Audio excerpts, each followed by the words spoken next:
তো বন্ধুরা, আমি ভেটকি মাছের পাতুরি করে দেখাচ্ছি। ভেটকি মাছগুলোকে প্রথম ভালো করে ধুয়ে একটু মুছে নেবেন পরিষ্কার করে। তারপরে একটু তার উপরে সর্ষে, কালো সর্ষে, সাদা সর্ষে, পোস্ত, কাঁচা লঙ্কা, কাজু, দই দিয়ে মাখাতে হবে ভালো করে মাখিয়ে এটাকে তেল দিয়ে মাখিয়ে 1 ঘন্টা ম্যারিনেট করে রাখবেন। তারপরে আমি এটাকে এই পাতাগুলো ছেঁকে নিয়েছি। দেখুন পাতা, এই যে কলার পাতা ছেঁকে নিয়েছি। এই পাতাগুলোকে ছেঁকে নিয়েছি। এই পাতায় এখন মাছগুলোকে মুড়ে তারপরে আমি ভেজে দেখাচ্ছি আপনাদের। আমি দেখুন পাতায় আমি কিভাবে মুড়ছি। এই যে দিয়েছি, ওর ওপরে কাঁচা লঙ্কা দিয়েছি, আর এই একটু তেল ছড়িয়ে দিলাম।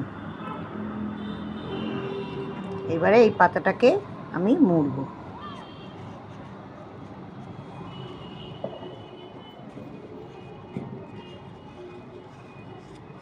মুড়ে আমি বেঁধে দেব।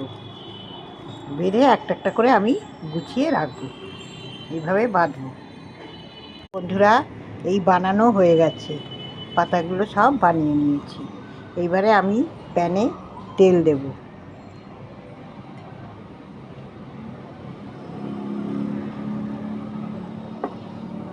প্যানে তেল দিলাম, তেলটা গরম হলে আমি ছাড়বো।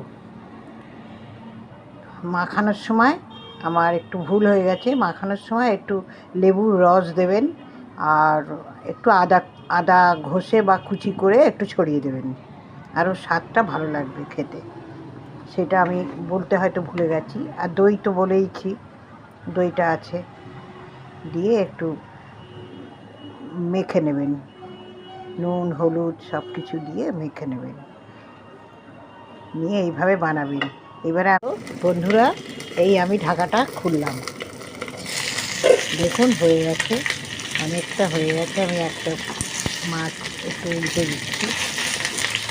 আমি একবার একটু উল্টে দিয়েছি মাঝখানে, আবার একটু উল্টে দিলাম।